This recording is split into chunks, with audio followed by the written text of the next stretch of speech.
following program contains situations, material, and or language that is not suitable for all listeners.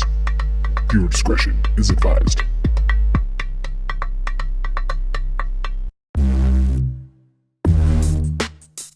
The following program is brought to you by His Productions.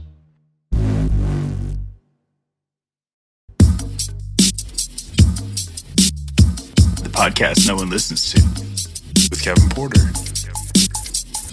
Nice. The podcast no one listens to. Okay. The red light's on. That means I have to talk. I have to sit down. I have to concentrate, and I have to put words in front of my head. Hey, what's up, ladies and gentlemen? Kevin Porter here, bringing you an all-new episode of the podcast no one listens to on the internet. I'm not on a network, dude. You should put me on a network, dude. Somebody should pay me for some advertising. I'll read the advertisements for you guys. You got to pay me, dude. $5, $10, dude. I don't charge a lot of money for advertisements on here. You're going to get a good fucking deal, dude. You're going to get your money's worth on the podcast no one listens to you. So, what's up, ladies and gentlemen? Another week that was, dude. I literally just recorded like 45 minutes of an episode just to literally hit stop on it and delete it forever, dude. You're never going to see it, dude. I like had a huge breakdown in my life where I was like talking about my mom and my dad's their relationship, you know, and like how them breaking up was like the beginning of all my anxiety and all my abandonment issues. It's like, whatever, that's a different podcast, dude. No one wants to listen to that bullshit. What's up with you, ladies and gentlemen? How are you guys fucking doing this week, dude? I am really high. Not gonna lie, dude. I've been smoking a lot of weed. Woo, woo. Chatting it out now, dude. Bring it in. So I hope you've been pleasantly high as well as I have been. Dude, I don't know, dude. This week's been fucking bullshit, dude. It's been nothing going on, dude. It's just, again, we're in COVID. I didn't go to open mic last week because that, you know why? Because I want to have sex with my wife instead. She's like, hey, I'm down. Period's gonna start in like 2 days. I'm like, guys, I gotta tap out. I gotta get that V, and we gotta bring it to town, dude. It's just like gross. Kevin Porter is having sex, dude. It's like, who wants to imagine that? No one. So I don't know, man. Again, nothing fucking going on, dude. I sat on my ass all week. Watched a shit ton of movies this last week, and dude, I watched all movies that I've never seen before. First off, John Carpenter's Vampire is hands down one of John Carpenter's best fucking films, dude. James Wood, I'm sorry, like I know I talk trash about him on In the Mouth of Madness when we watched Videodrome, but in my defense, I was really drunk, okay? So I tend to just talk a lot of shit if I'm really drunk. And plus, you just gotta kind of beef it up, you know? You gotta pick one thing, you gotta kind of stick with it, and you gotta fucking just go with it at that point. But no, dude, James Woods is a fucking badass in John Carpenter's Vampires, dude. So if you haven't seen that movie, dude, go out of your way to go watch it. So I watched that. I also watched The Funhouse, dude, which is a Tobe Hooper film from like, I think like the late 70s, early 80s. I think early 80s actually, I think 81. And, you know, it's all about these teenagers going to the fun house, having a little bit of fucking sex, having a little bit of drugs, you know, walking it backwards a little bit, and then, like, you know, deciding to go ahead and stay overnight and shit. Pause for the cause, motherfucker.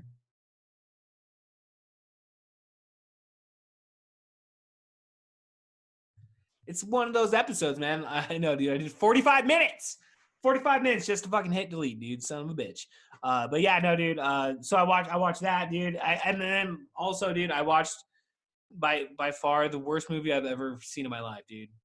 It's fucking No Holds Barred starring Hulk Hogan, dude. That was such a load of shit, man. Like, literally, the funniest scene is, like, when he picks up the limo driver, he's like, what's that smell? And the guy's like,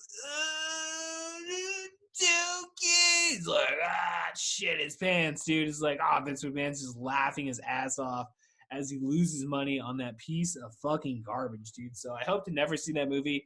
In fact, even though I own the movie on iTunes, I think I'm going to delete it off my account, dude. I'm going to actually call up iTunes and be like, hey, is there any way you could send me that in the mail so I could physically burn that and flush it down the toilet? Because that's how fucking bad I felt after watching that piece of shit. So, speaking of good things, though, good things. Let's only talk about good things on this podcast here. We've got Ron the Sting Epting making his fucking debut on the podcast that no one listens to this week. for the very first time, dude. Ron came over and like, I apologize. If you're not a fan of professional wrestling, well, we kind of just talked professional wrestling, I think, for the majority of the fucking show, dude. Which isn't even like we planned it, dude. I remember when me and Jay McNay went on Killing Time with Brian Brisky and Anthony Hernandez. Shout out, free plug. We went on there to plug our show, Are You Ready? A professional wrestling podcast. When we first debuted that shit back in September. And Brian had mentioned like something about Ron being a huge wrestling fan as well, and just like saying that he knew everything. And I was like, oh, okay, well, we'll see, Brian, we'll see. And then Ron came over for the podcast here. Like, I don't know, we recorded this one a little while ago. It's about a month ago. But yeah, we just went into it, dude. And again, it was just like he just brought up all this knowledge about the territories and everything. I'm like, oh shit, no, like Ryan was like not lying. Like Ron knows his shit, dude. And it's always cool to meet somebody that like, to know somebody else that like has that same knowledge that you have of professional wrestling. It's like, he probably knows more than I am because he's older than me, dude. So, I you bow down to the, your wrestling masters in that sense. So, yeah, Ron Sting Epting making his debut, dude. Such a fun episode. But I don't know, dude. We got this intro, man. I was just looking over there as I was recording that 45 minutes. I stopped at one point. I looked over and I saw my Beavis and Butthead collection, dude. I was like, what the fuck, dude? I've been like looking for that, dude. There's like 2 movies recently that I've like been looking for that I was able to find. One was Invasion of the Body Snatchers, and I think that was like 1976 or 78. 78, no, because it's the same year Halloween came out. I'm pretty sure that's right. I don't know. I may be wrong, but whatever, dude. So I found that recently, and I was actually hoping because I was hoping it was going to have a reverse the cover on the DVD because you get a lot of them from Shout Factory. They have the reverse cover, so you can get like the original cover like of what it was on the VHS, or you could have like their updated version of it, which I found that on the Funhouse, dude. I was like, because the Funhouse, like I didn't realize what movie it was until like I put the movie on and I saw that they had the original cover from the VHS tape on the DVD screen. I was like, oh shit, it's the one with the clown on there, dude. It's like, oh man. I didn't know it was directed. I mean, I knew it was directed by Tobe Hooper, but not as a kid, dude. Like as a kid, dude, I was so like stuck in my ways for movies, dude. I'm so happy as an adult, dude, that I'm able to just like branch out and just watch all these different scary movies and all these other different movies. Like Death Wish, I never fucking watched any of that shit before I met Brandon Allen. That is, I don't know, Brandon Allen has exposed me to a lot of good things, not just diseases, but good movies as well. So, all right, ladies and gentlemen, that's the week that was, man. I don't know. I'm sorry. I hate to disappoint you, the fans and the viewers out there, but I don't have a lot to talk about these days. Again, open mic every Wednesday at Drinking Games, located on Yakima Avenue, right off 5th Avenue, dude. You can't miss it, dude. It's the bright flashing lights, man. 7 p.m. is show start charts. I just sharted my pants, guys. Let me tell you about shit in your pants on stage, live in front of a crowd, with a microphone in your hand every fucking Wednesday. So you can totally check that out. And then also, Are You Ready? Professional Wrestling Podcast. Can't forget that. Fucking, you got to find it out, dude. Every single Monday morning. Fucking 4:20 in the morning, dude. It's like, get high at 4:20 in the morning. It's like, can you imagine that, dude? Like, I wake up just to get high at 4:20 in the morning. It's like, well, you're just going to go back to bed anyway. It's like, well, you can make a good point. So, but yeah, definitely check that out. And again, dude, thank you guys for watching. Fucking, we got a good year coming up, dude. It's almost springtime, dude. I think we're going to go on a run, dude. We're going on, like, literally, I'm going to go for a run because I need to lose weight because I'm a fat motherfucking bitch. All right, ladies and gentlemen, without further ado, I give you Ron the Sting Epting. All aboard! Went so well. Like, I had already had everything in my mind, and that's never happened. Right. And probably because I intentionally did a short set because the host just wants to be short and just try to get everybody up. Yeah, you want to go 5 minutes ahead, and then in between, like, if you got something good to say it. Yeah. Just, I fucked up once when I had a paid gig for Bills, and I think it was like really the only chance I ever had, like, doing like the hosting. Oh. I fucked up because, like, for some reason in my head, like, I thought, like, as I brought out, I did 5 minutes at the beginning. I brought up the opener, and then I was to bring on the headliner. And for some reason in my head, like I thought, like, oh, I could do like I have a joke. Let me do a joke. And like you don't do a joke in between the opener and the headliner. You just get the headliner up there. Oh, you just get the headliner. And the headliner's like, that was the worst opening. Like he said that on stage, and like just to kind of get the crowd or whatever, because like whatever I said bombed fucking horrible. Oh man. Oh no, dude! I thought like I left there. I was like, it wasn't too bad. Then I listened to everything back, and I was like, ooh, it was like cringy. Is like I want to go kill myself now. Well, you live, you learn. Like, Yeah. the only thing I fucked up that time I hosted was I didn't introduce myself. I totally spaced it off. Yeah, Forgot. that's important. You gotta introduce yourself for sure. And yeah, I go by Ron the Sting Epting for my performance. That's my fighting name, actually. I used to box a little bit. Okay, yeah. Yeah, my son actually was Golden Gloves here in Washington State in 2017. Oh no shit. So he's taking it way further than I ever did. Yeah, he's taking it. Like, Yeah. So to be Golden Gloves, is that like professional level or is that still amateur? Like, No, where is Golden that? Gloves is amateur. It is. Yeah. Okay. Yeah, Yeah. Good. He was fighting for UW because he went to UW. And I didn't know they had a boxing club. I didn't know that was still a thing.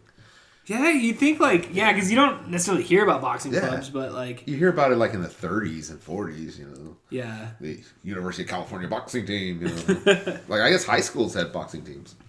Yeah, it wasn't even an option when I was in high school. Oh, no. That's probably been years. So, like the CTE, they're like even then the 80s were like, yeah, well, Yeah. we're gonna distance ourselves from this. I don't know. Well, they still have the wrestling, but Yeah. they don't have... Well, I mean, boxing, you're getting like straight jab to the face, and that's direct brain damage. But like wrestling, that's like, takedown, Yeah. and, pins and all that good stuff. So You don't really submit people like in... oh, you can Well, you can't really? in wrestling. In high school wrestling? I don't think I've never seen it, though, I guess. Yeah, well, I mean, I don't think you submit them, but I mean, You try to get people more tap. points, or you try to get a pin. Yeah, you want. So people do tap, and I've Maybe. never seen I that in don't high know. school. I may be completely off on my end. I just remember, like tapping out once when I was like I wrestled in like middle school, and like my coach, like I had this like I'm pretty sure I've like told this story on the podcast before, but it was like I had like this love-hate relation, not even a love-hate relationship, it was a straight hate relationship with my coach. Such a fucking prick, dude. And like I just remember like I was in like because it was like I wasn't like varsity or whatever, but I was like before varsity JV. Yeah. And so I got past my first match and I got into like whatever championship round for like my weight class. Oh, that's good. And the guy's like, tap on ground. I was like, listen to your coach. And I'm in the heat of the moment. I was like went like that or something, like tapped out, and like. Yeah, the ref just called it. So that's the only reason I say like you can get out. Like, but I don't know if it's. What was he trying to tell you? I don't fucking know, dude. This is like the 8th grade. He told you to tap out? Yeah, well, I told you, man. The guy was like a fucking prick, dude. Like, Interesting strategy. Yeah, I remember walking out of like practice one time, just slamming my fucking headset, my like the ear protection on the ground, just like telling him to go suck it or something because you're in like 8th grade. You're just like, fucking suck it. Oh, God. Yeah. He must have took that job way too seriously. For what I mean. some middle school pro wrestling or middle school wrestling. Was it pro wrestling? Yeah. That would have been cool if it was pro wrestling. You just take a steel chair and just whack the other. Whack. Yeah, he would have been in the corner. I would have been about ready to win the world championship. He would just came around and hit me in the head, and he would have joined up with because there was like some kid from like Washington Middle School or something. So he would like raise that kid's hand. And I know. Down the Franklin. Coach turns on him. So he would have done a heel turn right there. Yeah, he would have done the heel turn officially. We thought this was coming for a long time. Kevin tried in earnest to win his respect. For the love of God, I can't believe he would do that. Good old awesome. JR commentating. Yeah, I get like Jerry the King Lawler's all in there. He's like, I can't believe it. I like when his voice. I saw his mom's puppies out in the parking lot. They're so nice. Jerry the King Lawler is so good. Such a pervert. So great. I wasn't really a big fan of his wrestling. Yeah, I grew up in the 90s, so like I didn't really see him wrestle. Like I pretty much saw the very end of his career, if that. Like once he transitioned to WWF, it was basically like when he was like announcer. Yeah, he was. But I didn't see him wrestle like cuz like was it Memphis was like the that was his territory. Yeah. Yeah, so like I wish I kind of grew up in the 80s just to see the territory and stuff back then. Yeah, but, like, I remember actually we I'm from the Bay Area, and our wrestling was big time. Just like that's here. big time. That's like San Francisco. But it was, it was Roy Shire. Cow Palace right there. Yeah, up here it was Don Owens. Yeah, Don Owens in the Portland that's territory. Where they, at the old, though they did the Armory. But what I remember is J.M. Perry. That's what I heard. Where all like most of the, like all the wrestling went down. Like my friend's dad was like, you know, like straight up told us a story in high school. It was like, yeah, we met Andre the Giant. Mm-hmm. You know, Andre would come through here. Jesse the Body. Oh, that's cool. Who else? Who wasn't that good in the ring, though, by the way. But saying the Body wasn't a great promo. Yeah, of course. Oh yeah, and then talk about announcer. Oh, he's one of the best. He and Lawler and good old JR. I think they're like three of the best. They're so good. Yeah. Who else? Oh, Snuka. Yeah, Jimmy Snuka. Playboy Buddy Rose.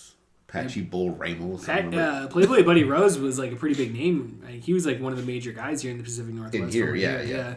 Not in the. No, I mean when he went to the WWF. He did like little stints. Yeah. Yeah. But yeah, he was the top heel here. Yeah. Playboy Buddy Rose. He would say, and he was fat, dude. And, he was all fat. But he would he would make the announcer announce him as a svelte 217 pounds. And be like, no, fuck this fat piece of shit, dude. No way. Oh, he was great. He was great. Yeah. No, I know. Yeah, I'm definitely a fan. Or I was. I don't know, like now I just... Yeah. They don't take it seriously. They don't protect the business. Yeah, you talking kayfabe, you know? Yeah, they don't like Snapchat. Oh, we had a great match together. Like, I know, dude. You see him in the back and stuff. Like, yeah. I don't know. I like wrestling today. Like, not necessarily like. I like it because of like the actual wrestling. Because I know a lot of people like talk shit about it. You know, for it being like too acrobatic and whatnot. Yeah. It's like a trapeze artist bunch of Yeah, they those. do. But I've always been a fan of like technical wrestling, like Chris Benoit, Dean Malenko, Jericho, and all those guys, and like so like to see it just kind of the game just get stepped up a little bit in terms of the ring work itself. Like to me, I like that. Like New Japan wrestling is like probably like one of my favorite. Oh yeah, I was Japanese wrestling is like some of my favorite shit. Yeah, the strong style. Yeah, they do you listen to Jim Cornette? I do listen to Jim Cornette. Yeah. Dude, he's an encyclopedia of wrestling. Yeah. And I agree with him on a lot of stuff. There's a few things, I disagree with him on, but he just totally hates everything. Oh, yeah, he does. He's all old school, dude. He's all about it. Well, he's all about the psychology because if you do everything all the time... It doesn't mean anything. Yeah, exactly. Like the Young Bucks. Like, and that the same thing that irritates him about the Young Bucks. I was a fan. I liked them when they were Generation Me. Yeah. In TNA, yeah. And but like they do the super kick. Like, remember Shawn Michaels? That was his finisher. I love the super kick, dude. I'll take a million super kicks in a match. I don't care. Well, then you must love the Young Bucks because that's all they fucking do. Super kick, super kick, super kick, super kick, super kick. Like now it's a super kick party, bro. But who gives a shit? Yeah. Now, you know what I mean? Like, okay, it's a super kick. I've seen it. And Cornette comes from the time when preliminaries, like, they weren't allowed to leave the ring. Right. You know, like, yeah, you guys keep it in the ring. So the main event, they can go fight out in the crowd, you know. Because once you've seen everything in the prelim, when you come to the main event, you've already seen this shit. You know, it's not... Yeah. No, it's... and, like, we run into that a lot, like, watching a lot of stuff back in the 90s, dude, is, like me and Jay, when we do our wrestling podcast, like, we'll see the first match, especially in, like, WCW back in the 90s, dude, would be, like, the first match would be, like, the best match of the night. And then it was just, like... And sometimes you still see that in WWE nowadays, like... Yeah. WWE does that shit, too. Where it's, like, instead of, like you said, you know, it progresses to the main event where you want to see the main event. It's, like... And I've kind of seen everything, you know, by like 3 hours into it, you're just kind of like, all right, let's just get this over with and stuff. You are exactly right. WWF does the same shit. Sometimes the first match is the best match. Yeah. And I bet Jim Cornette's just going, like, because he, you know, it's supposed to kind of, you know, like, you want a pretty good, strong lead-off match. And then, you know, kind of the middles are supposed to be, you know, pretty good, solid matches. But then your headline, you know...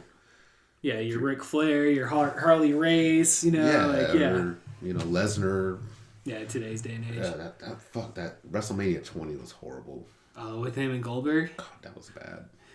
One of the worst matches I've ever seen. I didn't see it live, dude. Like I was like a senior in high school when that happened. So like I remember getting it on video, like, or on DVD, like, you know, like a couple months after the fact. Yeah. And, like, yeah, it was, like, one of those things where the crowd's just booing him and stuff. Yeah. Like, yeah, I wasn't really on the dirt sheets Well, at they were that both time. on their way out. Yeah. I wasn't really too fully, like, aware of what was going on. And they didn't give a shit. They just... Yeah. I mean, Stone Cold got, like, the biggest reaction. Oh, yeah. Yeah. Yeah. Yeah. Stone Cold is... He's good, too. He's... Good promo. Pretty good in the ring.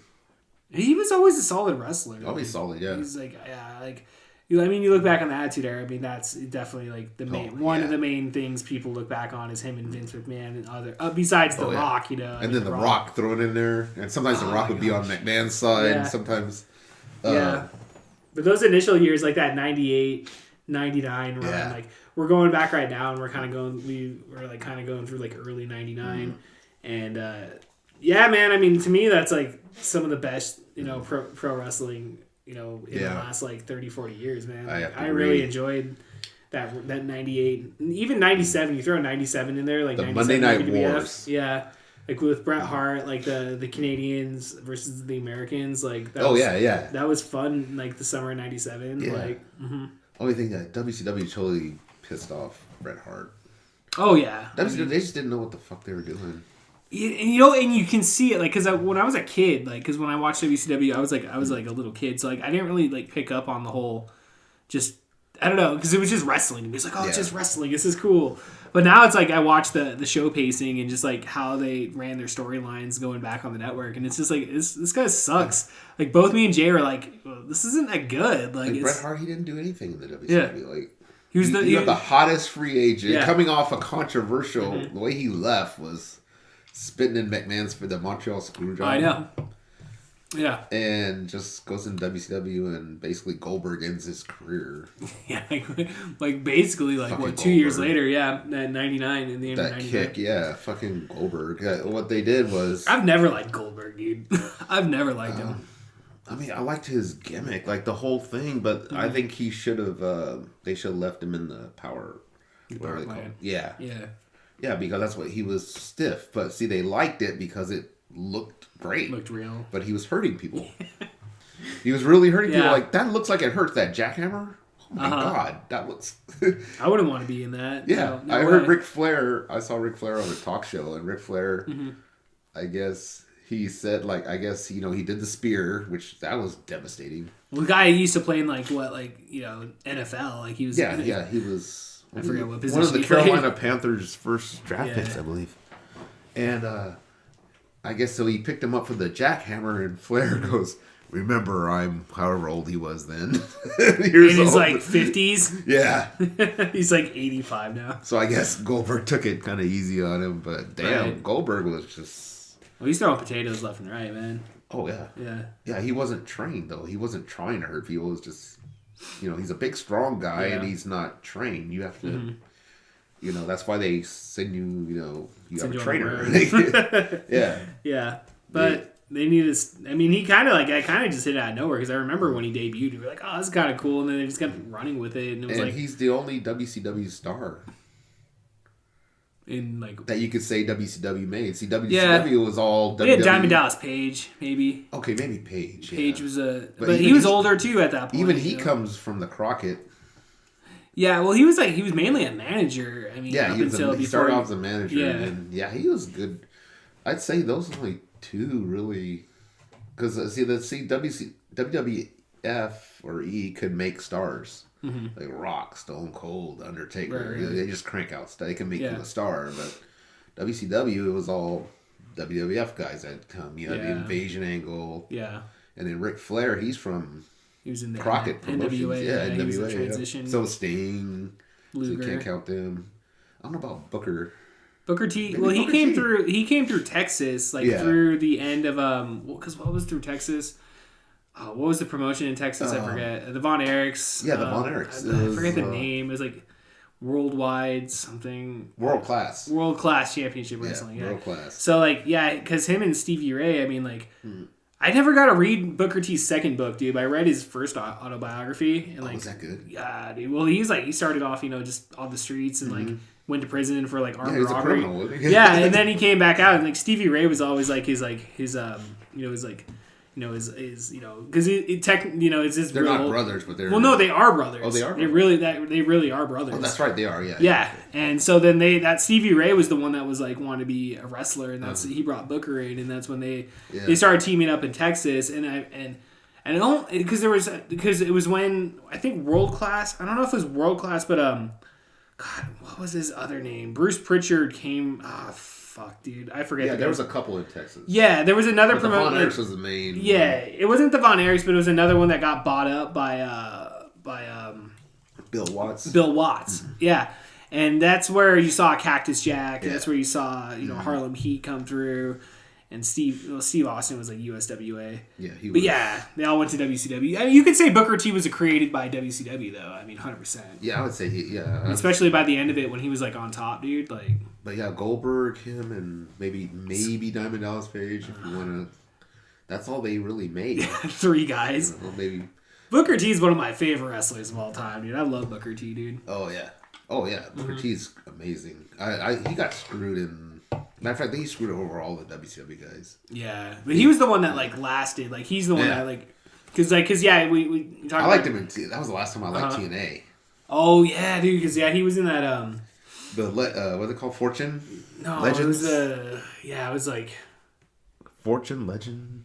It was AJ Styles, Club, the Main Eventers Club or some shit. Something like that with Sting, Kurt Angle, but they had AJ in there. Was AJ in there? The Phenomenal Eight. Remember, he was a AJ champion. Styles. And because he's amazing. Yeah. Oh my God. AJ Styles is awesome. I don't like him much in the WWF. I got to meet him up in Tri-Cities. Oh, really? Like, we went to, me and my buddy went to the very first TNA, like, house show in Washington State. So they came through, they ran in Tri-Cities, and they went up to Kent the next day. So, yeah, we met, like, the Dudley Boys and, like, Jeff Jarrett didn't come back. He was in the main event, but it was, like, AJ Styles we met, and, like... So how big is AJ like in real life? He's like as tall as me, dude. He looks maybe I think he's like a little bit taller, maybe, but he like, looks tiny. He's not that big. No, yeah, I don't think so. You know who's tiny is Sanjay Dutt. Yeah, I know Sanjay Dutt. I met him. He's a little fucker, but he's like really kind of ripped. But yeah, he's big. He's working for WWF too now. Oh, is he? Oh, yeah, dude. Once they transitioned from like TNA to Impact in the last couple of years, because like when Jeff Jarrett basically left, so Jeff Jarrett took Abyss, Sanjay Dutt, and they all went to WWF. They're all in WWF. The Abyss is in the WWF. Yeah, he's a producer. He's just he's not behind wrestling. the scenes. Yeah, he was on the screen for a little bit because like he does he had that Joseph Park, his alternate character or whatever, his real character or whatever, and so they came to WWF. And, he was doing something with AJ Styles on SmackDown before AJ Styles got moved over to Raw. So now AJ Styles has, like, this huge dude. I forget the guy's name, but, like, this huge dude that is his, like, bodyguard. Oh, really? It should be the Abyss. Yeah. It's not, you think so. The Abyss was Mankind and Kane, basically, put together. Pretty much, yeah. And have you heard Cornette talk about him? No, I don't know. Cornette likes him, I remember. But Cornette hates hardcore. Yeah. And he goes, he's such a mark for Mick Foley. He goes, he can't have a match without these thumbtacks, which I kind of agree. Like, he doesn't. See, the reason that Hell in a Cell was great was because that had nothing like that had happened before. This guy falls through the thing, then gets thrown off the top of that, the cage. That made him a legend. Mick Foley was a legend. And they let him go back out at the end of the night. Yeah. And just remember that also in the main event for that Stone Cold Kane. They sent Mick Foley back out after falling off the cage twice. God, so he came back again? Yeah, if you watch the pay-per-view for the main event, because it goes from that match that was to in the your main house, event. right? King of the Ring. King of the Ring, okay. Yeah, King of the Ring 98. And yeah, dude, they straight up sent him back out there, and he's got like a concussion, like, But then again, that's what it was in the 90s, man. Like I was watching like, I was on WWE.com actually, and like they were showing a chair shot, and they actually they did a jump cut with the chair shot coming in. You see it coming in, then it jumps, so you don't actually see the chair hitting the guy in the face, just because of all the CTE shit that they have going on now. They want to discourage that type of behavior. Yeah. Yeah. Yeah, well, Cornette was there working for the WWF, and he told Mick Foley, he goes, "Don't ever try to top that." He goes, "You did that. Don't ever try to top it." Yeah, right. Yeah, because you'll be dead. Yeah, I mean, you could easily have 2 Owen Hart incidents, you know? Oh, yeah. I'm surprised he didn't get killed. Actually, Undertaker in his interview says, I thought he was dead. Because you see the Undertaker just kind of like stares at him like... Yeah, and he's just standing up there just like, I don't know what to do. I think Foley told him to throw him off. I think they had kind of gone over it, and Undertaker was like, Like, I'm surprised Undertaker did it, actually. Yeah. Because I would have been like, fuck you, I'm not throwing you off a fucking... I don't know. You get up there in the heat of the moment, dude, you're just like, fuck it. Yeah, I think Undertaker did it like in the heat, but... Yeah. Dude, like, if Mick Foley, like, approached me... And, like, if you were to approach me, I'm like, dude... Gimmicked or not, I am not fucking throwing you off that. Like, I'm not going to be held liable. You. I'm not trying to kill you. They're like, we're going to sue the WWF and the Undertaker on the side separately. But I mean, I've been like, yeah, God, that seems dangerous. Like, yeah, I definitely would not want to be caught up in being in that. I mean, I don't know though. I mean, I guess if the guy's willing and like you know everybody's working together, I mean, I guess maybe I'll do it. And I think the table was gimmick. I wouldn't get. God, I hope. I don't think it was, dude. I really don't. I mean, those announce tables are gimmick to a point, but like, I don't think that one there was anything. I mean, because like if you look off like here a couple years ago with like Shane McMahon jumping off the top of the Hell in a Cell, that was when he drops the elbow. Yeah, they have padding underneath that table. Oh, yeah. It's planned out now to a T. Yeah, but like, yeah, in '98, I don't think that was the case. I don't think so, at least. Fuck! What a bump, though. Oh my god. I wouldn't do that, dude. Like, I'm really scared of heights to begin with, dude. Yeah, like, me too. Actually, isn't he scared of heights? Probably. I have no idea. I think he is. I have no idea. Which just makes it unfair. Well, it's like they did kind of a similar spot in that Triple H held in the cell at No Way Out in 2000. Yeah, he was going into WrestleMania that year. It was like basically if Mick Foley lost, it was his retirement match. Yeah. And they lost because he throws him and he comes down into the ring and like falls straight through. That one was probably a little bit more gimmicked. Yeah. You know, but like that was the predecessor to fucking that crazy shit at King of the Ring. Yeah, oh my God. Just that famous shot. I thought that was In Your House though for some reason. No, it's King of the Ring. I missed In Your House. Yeah. Those were great. In Your Houses were fun. Yeah. I have a greatest hits on DVD, dude. It's got like the greatest hits, but like I mean you can watch them all on the network. Let's see, what do I have? I have SmackDown's greatest. Mm-hmm. Like I have where Lesnar and Big Show went through the ring. It was like top 100 type one. I think I had that back in the day. Yeah. And then of course the Eddie Guerrero Edge match. Oh, dude. Where Edge called Eddie Guerrero back to do a kind of a curtain call sort of, but it wasn't like the curtain call. Was that like in 2002? I think it was in that era when SmackDown was good. Yeah. 2002 SmackDown was better than Raw. Yeah, I think through that whole... Because I was living in Boise at the time. Okay. That's how I remember. And, SmackDown. And SmackDown was the only one I can get because we didn't have cable. It was over-the-air TV. But in Boise, what's that channel? UPN came on regular TV. And so did MTV2, which is weird. That is weird. It was on 53. Like, you can get it. That's a good... I don't think we had that here in Yakima. Because around that same time frame, I don't think I had cable. But UPN, either. You couldn't even get UPN here. But UPN came like regular in Boise, right? And which is weird because it came out of Seattle. Okay. KSTW, whatever. Okay, that's a long signal, dude. Yeah. So SmackDown. So I could watch SmackDown every week, and I didn't really miss Raw. Yeah. Well, Raw wasn't that good then. Like, no, it wasn't. I mean, you had like a singles run from like Bubba Ray Dudley, dude. Because they split up the Dudley Boys at that time. Dudley Boys. They split up, and that's when he became Deacon. But you had Deacon Batista coming out with a preacher. Was it Reverend? Reverend D. Well, he played like a Reverend character. Yeah. It was a strange. It didn't really work that well, but I mean, he got Batista on TV for the first time. Yeah, got Batista on. Yeah. Who turned out to be. Dude, I always liked Batista. Really? I don't think he's that great of a worker. I don't think he's a great worker, dude, but I don't know, I really enjoyed his heel run, and like in 2010 was really good. And then that initial launch in 2005 when he won the Royal Rumble and he fought Triple H that year, to me that was I was really into that. Me and my buddy Trent, we ended up, I remember me and him, we watched Raw. For some reason, every Monday, dude, we just ended up watching Raw that I used to watch every Monday, every Thursday, Friday, whenever they moved SmackDown. If I have cable, then I would always watch it. But yeah. I got into Ring of Honor. Ring of Honor is cool. Yeah. And me and Jack Hennessy, we went up to go see a TV taping for Ring of Honor. Oh, he's a huge fan too. Not last year, but the year before. Yeah, dude, freaking! I didn't realize you were so into wrestling. Like honestly, like I'm also like when we started talking wrestling, you're like you dropping all these names. I'm like, damn, dude, like, oh yeah, who the hell was I talking to? I think Brian actually said it. That he's like, oh yeah, you should talk to Ron about wrestling. I seem to remember it now, and I was like, oh yeah, cool. It's like, yeah, dude, yeah, you totally know. Oh yeah, you got like Don Owens, Portland, Owens, yeah, Pacific Northwest Territory. It's like, yeah, dude, straight up. Yeah, I remember that. Yeah. Because I used to come up here to visit my uncle. Yeah. Before we moved up here, so I kind of remember stuff from way back.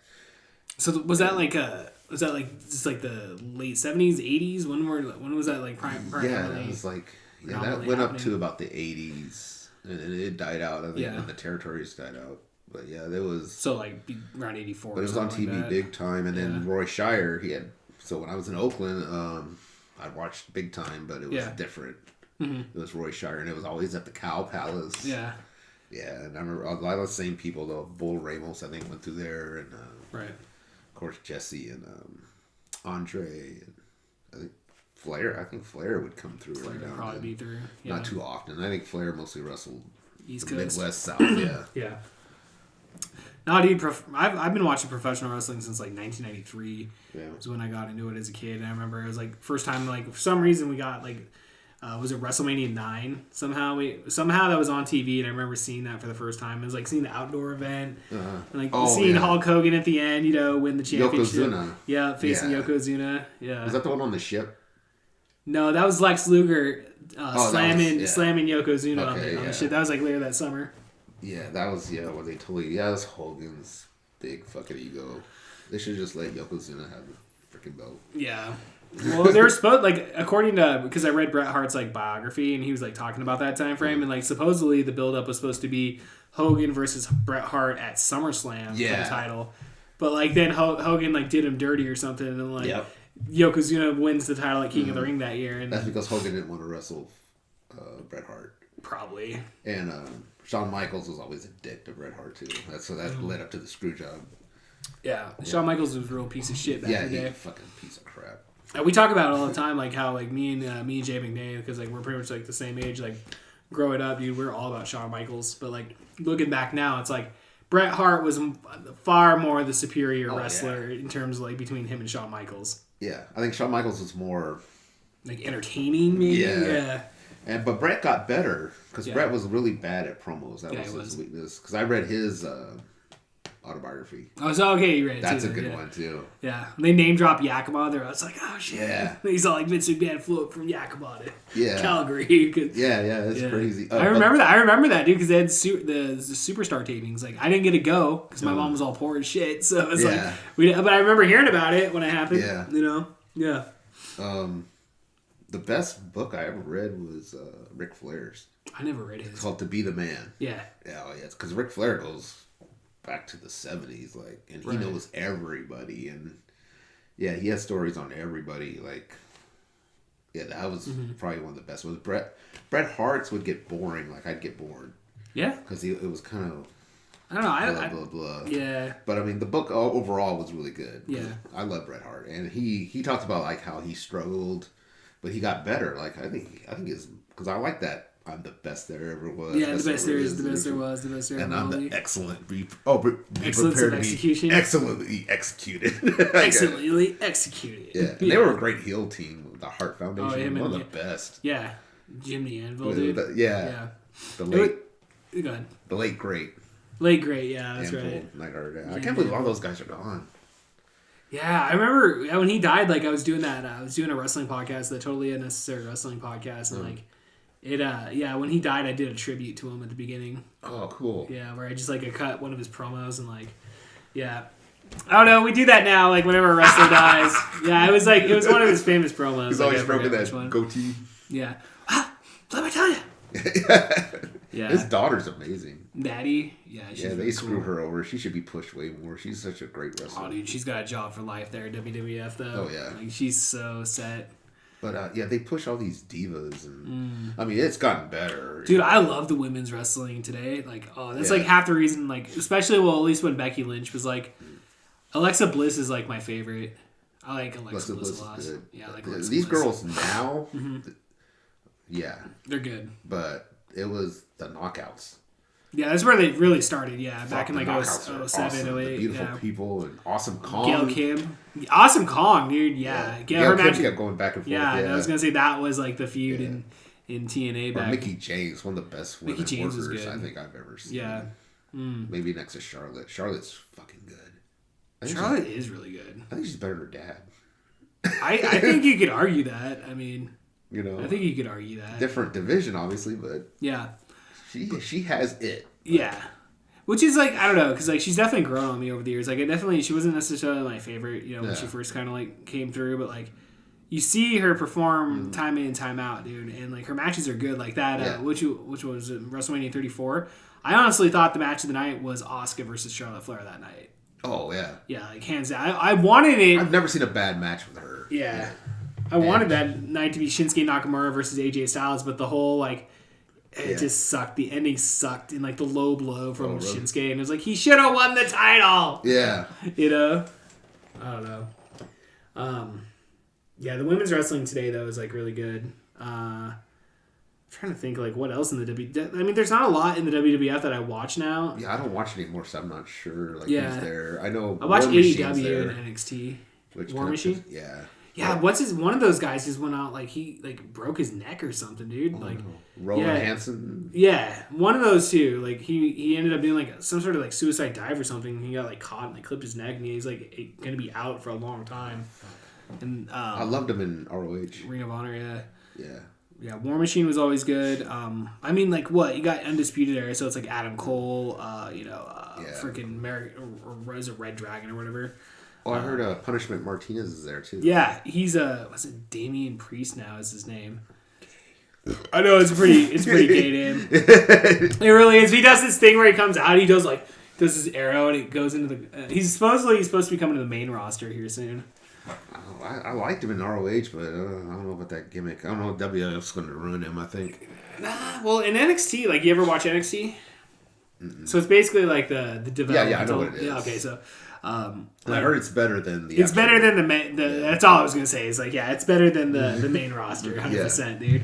Yeah. I'm just trying to think. Like Finn Balor just went back down to NXT. Finn Balor's in NXT. All those guys came up through that. Sami Zayn. Yeah. Yeah. Kevin Owens. Kevin Owens is cool. One story I will say that like I follow because I had always like a lot of those guys that came from TNA and went to WWF the one guy I kind of did follow was Xavier Woods. So I remember seeing him wrestle on TNA when he was Consequences Creed. Yeah. And he did the whole Apollo Lethal Creed. Consequences. Yeah. So when he came to WWF, I remember when he got signed to like NXT, I was like, okay, cool. Let's see what happens with him. And like, I remember seeing him at the Sundome. He was it was when he first debuted in 2013 or whatever in the main roster, and he was like doing something with R-Truth. And like we saw him at the Sundome, and I was like, Consequence, and like but yeah, I seen him like rise up with the New Day and like doing all his whole thing. Now he's like on G4 and stuff, and he's got the up down down. Like totally stoked for that. Oh, I haven't seen that, but no, they just announced it. I'm not a New Day fan. No, why not? They're stupid. Power positivity, dude. They're stupid.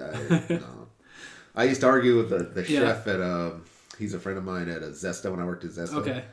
And he's a wrestling fan, and he's like, "Oh, you don't like the New Day? The New Day is great. It's like the best thing in WWF. New Day's garbage."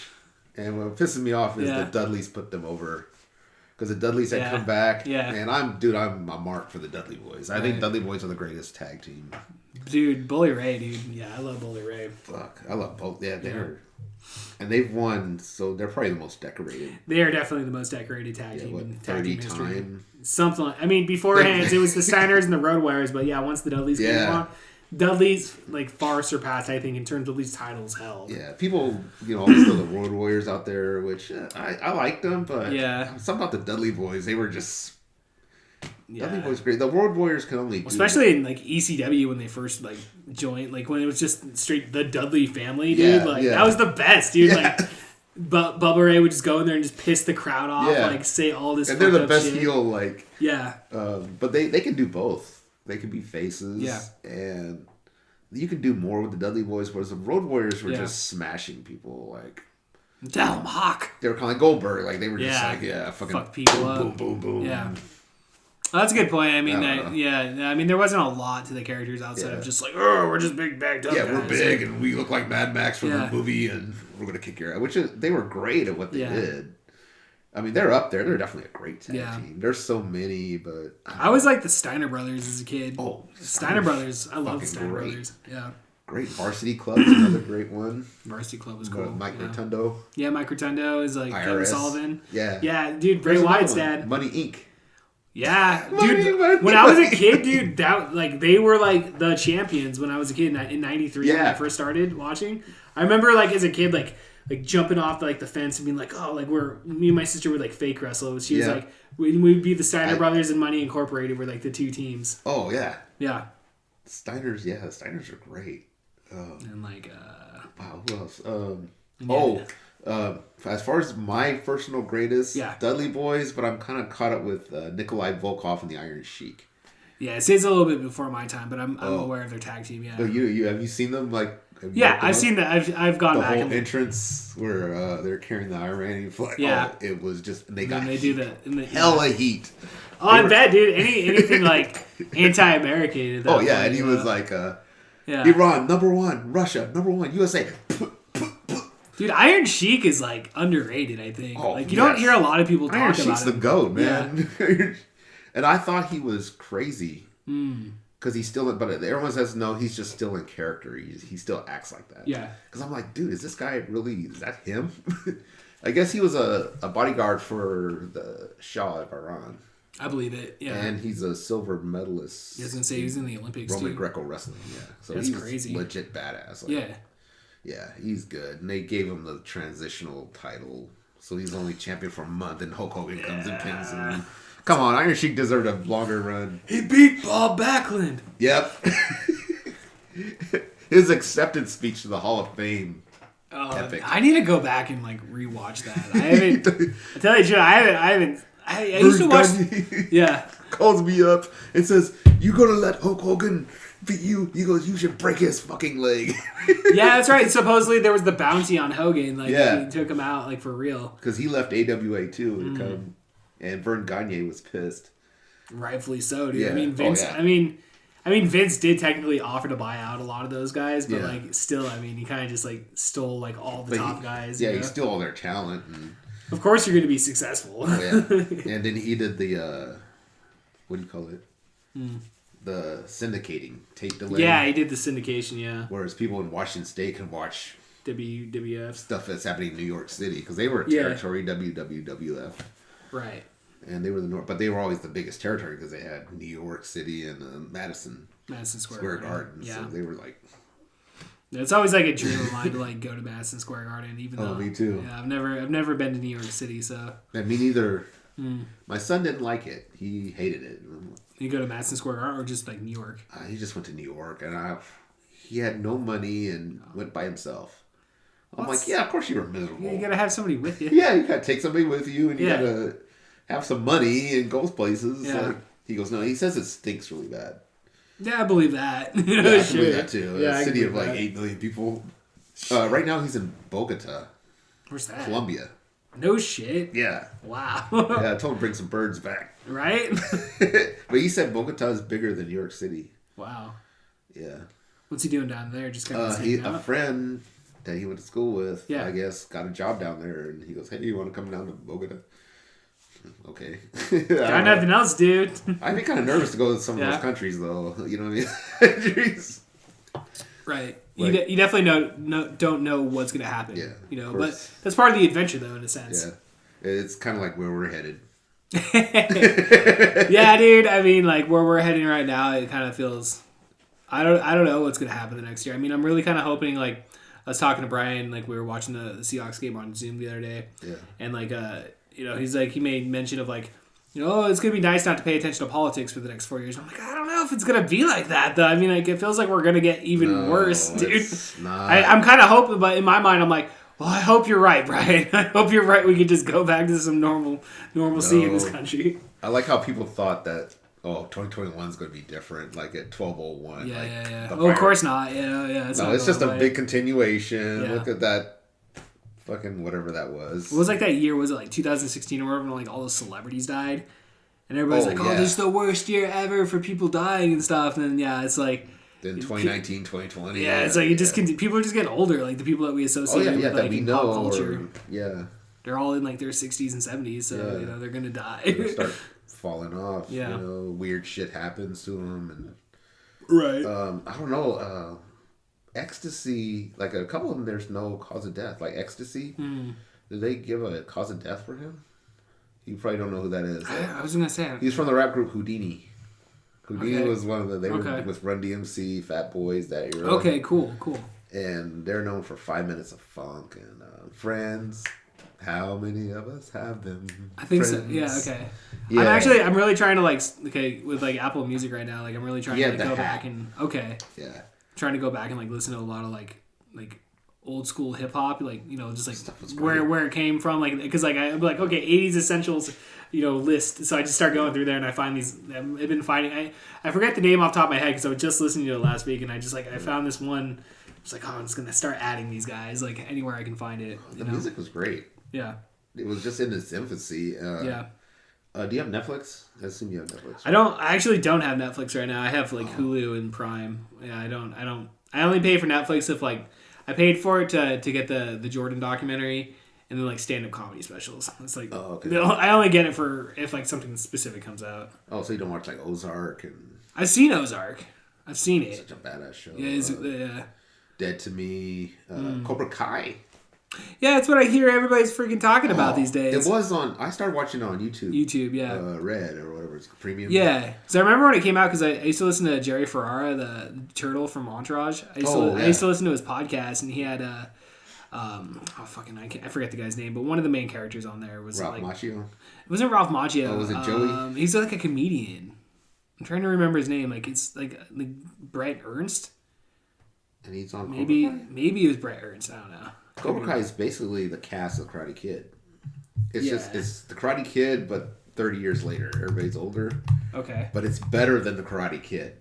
Okay. No, it is Brett Ernst. Yeah, no, he's listed on here. Oh. Let me see. Ernst. But yeah, so it's like 30 years later after. Because, like, again, like, I keep hearing people talking about this. I strongly recommend it. Ace Degenerate? Like, I don't know. Is that a character's name? Ace Degenerate. Cobra Kai. Did he Sensei Daniel, maybe? I don't know. No, Daniel is Ralph Macchio. Is it? Okay. Yeah, man. He's listed on here, but I can't see exactly. He plays Louis LaRusso Jr. on Cobra Kai. He's his son. Okay, so yeah, it's Brett Ernst. Okay, yeah, so I heard him when that show first dropped on YouTube Red. Yeah, I heard him on there. Yeah, and then I quit paying for YouTube Red. Okay. So I kind of forgot about it. I'm like, I would like to watch that. Yeah. And then all of a sudden Netflix got it. Yeah. And I watched it and I'm like, this is incredible. That's like when it popped too. It's like once it got it on Netflix, right? Oh, yeah. Yeah, it's really good. Like, it's more to Joey's side. Okay. And there's a fan theory that he's the Karate Kid and that Ralph Macchio is actually the villain. Ooh. I think I've heard that. Yeah. Yeah, those fan theories are... And I guess they did something on How I Met Your Mother. Oh, did they? One of the characters says, "Oh no, really, Joey's the Karate Kid," and they put. That's where they base it on. Wow. So all this is from more of his side. Okay. But you can still see Daniel LaRusso's side though too. That's what makes the show so great because there's that tension. Right. And they keep getting together, and you think, "Oh, okay, they're going to squash it," but then something happens, and they hate each other again. That's like, cool. I knew I was right about you. Yeah. You are a piece of shit. It's just, and then show goes like that. Like, it is fucking crazy. It's a roller coaster. Some of the shit's unbelievable. Like how good these guys get. Yeah. Like, they come in, they can't even throw a punch, and then 6 months later, they're like. It's a little bit slower pace than that in real life. Yeah, that's a little, but still, they need to tell the story. So I see why they do that. Gotta drop that a little bit. Yeah. Other than that, the show is great. It's a lot better than the movie. was gonna say I never saw the movie. Yeah, it was one of those movies like, yeah, that was pretty good. Like, and it's kind of iconic, the wax on, wax off. Yeah. But I didn't pay no attention to it. But when this came out, like, holy shit! Especially it was from his point of view. I was like, oh, that's intriguing. Yeah, definitely get into it. And if they need to do flashbacks, just show clips of the movie. Is that what they do? Yeah. Oh wow, It's cool. Brilliant. It's like that's good. Well, it's cool because we live in a culture now. It's like where like like when we were like in the 80s or the 90s or whatever, even like early 2000s, like if something got canceled, it's gone. Yeah. It's completely gone. But now it's like, oh, this got canceled, or we're just gonna shop it around to the next network or this or that, or like take it streaming, or like nothing really dies, dude. Like they're bringing stuff back constantly. And people are, once you're famous forever. Yeah. Like back, with Dawn Wells just passed from Gilligan's Island. She played Marianne, you know, and all the whole cast were like, oh, they had a hard time getting work other than playing their characters because they got typecast, and I guess that was an issue with studios back then. Yeah, I think not anymore. Yeah. Not anymore. Now, once you're famous, they're going to put you in something else. Yeah, you're going to get chance after chance after chance. Yeah, which is great. Yeah. Why should you be typecast? Like, you made a character come to life. That shows what a good actor you are. Right. And people liked it, Yeah. People you liked created it. a character, there's Gilligan. Like, Gilligan's not even real. It's Bob Denver. He's the person, but he created a character, like... Was he like a drunk alcoholic or something? Like, I seem to remember hearing something about Bob Denver, like the 90s or something. Oh, yeah. He got popped with... I think he and Marianne, because they were, like, really tight. Were they? And I think they both got popped with possession. Because they lived in states where, oh, okay. Because it was illegal, Yeah, it's true. Yeah, especially in the in the 80s and 90s. Yeah. And Gilligan, he died a long time ago. He's been gone. I was gonna say, I remember him dying like when I was a kid. Yeah, he's been gone. Yeah. A while. Actually, I'm shocked about Marianne. I can't believe Ginger's the last one. Is she the only one that's still alive? Yeah. Yeah. I used to watch a lot of like Nick at Night when I was a kid in the 90s, dude. Like I used to watch like I Dream of Jeannie, Bewitched, Dick Van Dyke Show. I mean, even like what's it? Fucking the Goody Two Shoes one with Ron Howard. Happy Days. Well, I used to watch. Okay, Happy Days. I used to watch a lot, but the one when he was younger. Oh, when he was a boy. Andy Griffith Show. Andy Griffith Show. Yeah. Really? You used to watch that? Yeah, they'd play it, dude. On Even Nick I didn't watch that. Yeah. Well, it's like we used to just like we'd watch Nickelodeon all day, dude. And so at nighttime, like especially as kids, dude, it's not like nowadays where it's like, oh, you got Adult Swim or all this cool stuff. Like, it really wasn't a lot of cool shit for kids to watch after like Nickelodeon, because Cartoon Network wasn't anything like it was today. Then it was just like they were running like old cartoons. So you'd see like the Jetsons, the Flintstones, like Hanna-Barbera stuff. And Hanna-Barbera, Looney Tunes and stuff. Dude, I get down on some Looney Tunes, dude. I love Looney Tunes. I love like Flintstones. I haven't really gotten to go back a lot and like watch a lot of lately, but like the Jetsons were always fun to watch. And oh yeah, Jetsons great. And the Flintstones were awesome. They were my favorite. Yeah, they were what I'd run home because when I was a kid, everything came on after school, like at 3:00. Yeah, they would show Gilligan's Island, Flintstones, Star Trek.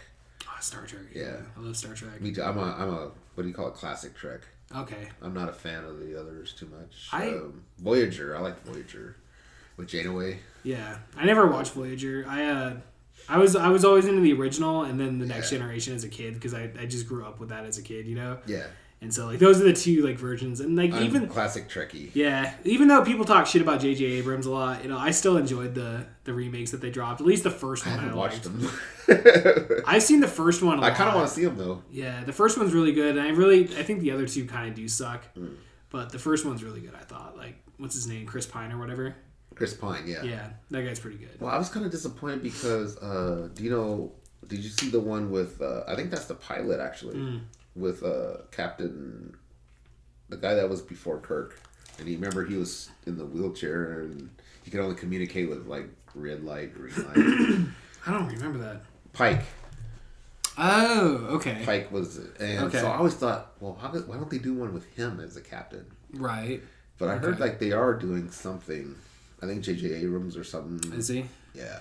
Yeah, because I heard something about Quentin Tarantino getting in the Star Trek game like a while back. There was like a script he was floating around, and it was around Chris Pine's like Captain Kirk, So like Yeah, that would be super interesting to see a Quentin Tarantino Star Trek film, dude. Like, you know, like that would be gory. I'm down, dude. I'm down. I know.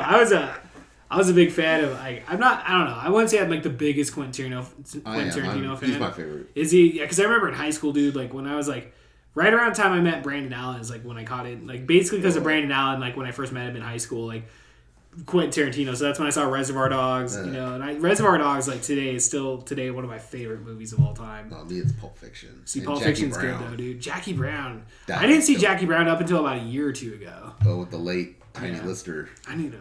Yeah, right. Yep. Yeah. Well, speaking of wrestling, I mean Zeus. Oh, dude. Zeus. Yeah. That's where he first came out. Yeah. Zeus.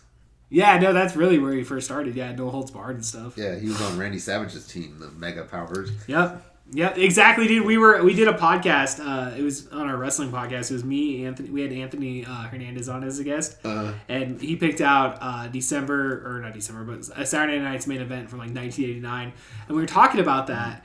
And like I was like, yeah, I'm pretty sure Zeus teamed up with the Macho Man to take on like was it Brutus Beefcake and like Hulk Hogan. Hulk Hogan. Yeah, and I was like, they're like, I don't know. We'll just take your word for it. I was like, I'm pretty fucking sure. It's like he's totally backed it up. That's what it was. They had that beef. Yeah. And then Hogan and Savage were together Yeah. for the Mega Powers. They were the Mega Powers. Yeah, and this is because they broke up and then had that WrestleMania 5 main event. Yeah, that's another the Macho Man Randy Savage. I think it's one of the greatest. I think so. Yeah. I saw him. I only got to see him the one time here at the Sundome when they had that WCW Nitro. That was cool. He's just fucking. He's jacked. Yeah. Yeah. He rode into the gills, as they say. Probably coked out too, man. He was like, his promos were insane. Did you ever watch this last season on Vice? They had 2 seasons so far, but it's called Dark Side of the Ring. Oh, I keep hearing about that, but I haven't watched it. They did one on Miss like the very first episode. I think is actually Miss Elizabeth and the Macho Man. Oh yeah. And you'd think like, cause like I don't know, like when I first heard about the show, like they have like reenactments and stuff. Like you kind of think it's like, oh, what kind of corny shit is this? Like, then you sit down and you watch them all. You're like, oh wow, that was actually really really good. Like especially if you're a wrestling fan, like. And so he used to lock her in the room. Mm-hmm. Like he was keep her away from that. Yeah, Macho Man he had issues. Yeah. He was crazy, like literally crazy.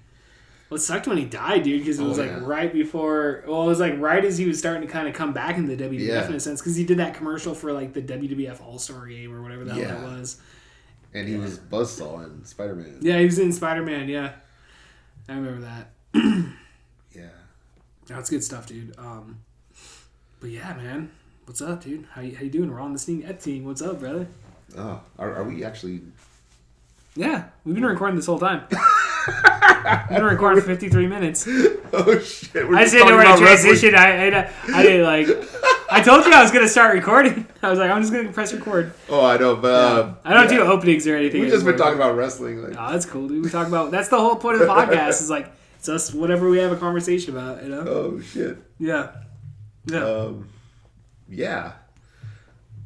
Okay, so going back to you're talking about hosting for the was it the drinking games? Drinking games. Yeah, see, I always forget the name of that place, dude. Drinking games, yeah. Yeah, that was like one of my last gigs before this whole thing. Before COVID. That was in March 9th. I hosted, and you showed up. Jay McNay, OG Grandma. Yep, I remember that night. OGG, we call her OGG, and somebody else. I had 4 comics. Right. It's like Mark Christopher, maybe? Mark Christopher. I'm thinking it's Mark Christopher, yeah. Former guest. All former guests except for Grandma. She hasn't been on my podcast. Oh, you have to get her out here. I should, dude. I should hit her out, dude. She's great. Yeah, I wish it was longer.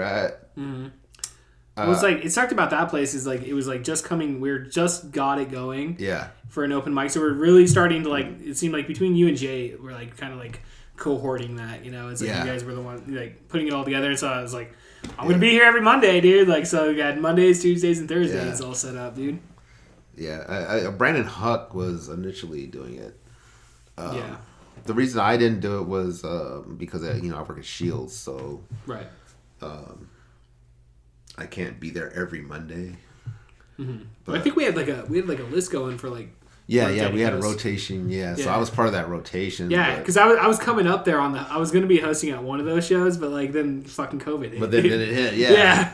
you were probably the next one up. It was like. Or was it Jaime? It was. I was within like 2 weeks of like. I think Jaime was supposed to be next, and then who was it after me? Was Jaime? Wasn't it? Who was supposed to be on the 16th? I have no idea, dude. I don't know. I just know like the next night. I'm pretty sure like was the last night at Bill's then because I went and did Bill's the next night, and and then that was like the last show that I did. I did Hop Nation that Thursday, and that was it. Yeah. After the I didn't do Hop Nation that Thursday. I did the. Yeah, you were there. You were one of my. Yeah. One of the people that showed up for me, man. Hell yeah. Always appreciate that. Yeah. Thanks for having me on too. Yeah. It's been a long time. Yeah. No, dude. I've been wanting to get you on the spot because I like when I randomly saw you like it's like I don't know like 3 or 4 months ago like Ray's Thriftway and I was like what's up, dude? Like I was like come on the podcast, but then like it's life and everything. But yeah, I definitely wanted to get you on here and stuff and yeah, dude. Yeah, I just didn't know we were going to talk about wrestling. I didn't know we were going to talk about like I said, like it wasn't until like halfway through our conversation I was like, oh yeah, Brisky told me about like you have like a wide knowledge of wrestling too, and I was like, yeah, because like we were on Brisky's podcast promoting our right before we dropped Are You Ready, a professional wrestling podcast. Like we were right before we dropped that, like that's when Brisky like just told us off mic, just saying, just straight up was like, yeah, Ron knows about wrestling. It's like, that's awesome. Yeah, he knows I've watched it all my life, pretty much. Yeah, it's probably dude. And then what I don't know is listening to Cornette. Cornette really, that guy's like an encyclopedia, like I said.